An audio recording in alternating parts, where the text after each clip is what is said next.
Преку 10 точки и времена рамка за спроведување на уставните измени најдоцна до 10 февруари следната година, опозицијскиот лидер Венко Филипче ја представи резолуцијата со црвените линии за македонските интеграции.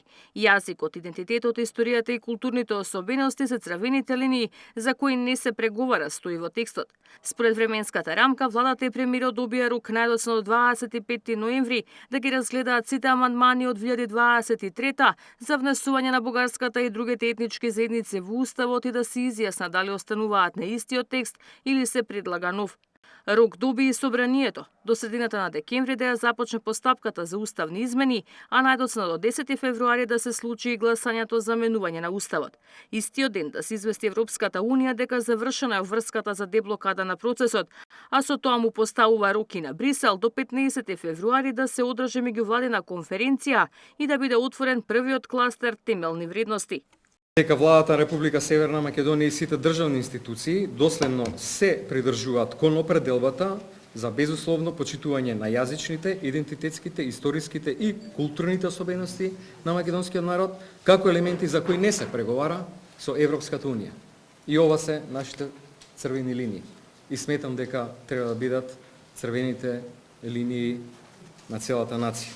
Република Северна Македонија е подготвена да ги исполни обврските од преговарачката рамка со ЕУ, вклучувајќи ги и уставните измени, со јасна определба дека е тоа последна пречка без прифаќање нови барања или прашања од билатерален идентитетски карактер. Сите билатерални прашања со Бугарија ќе се решаваат во билатерални разговори и инструменти воспоставени меѓу двете држави на еднаква основа, без да се создаваат нови блокади на преговарачкиот процес.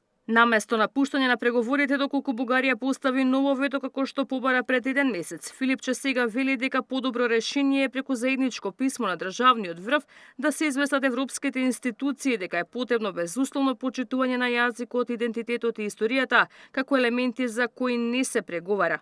Ако сега седиме и се плашиме дека нешто можеби ќе се случи во иднина, гледаме дека ништо не се случува. Мислам дека ова подобра формулација, иако во некои од претходните резолуции има една таква формулација внесена, и сметам дека никој не може да се бори со нас на ова поле, ниту некој да интервенира во било кој од идентитетските одредници, јазични, културни, историски, ако ние сме обединети тука.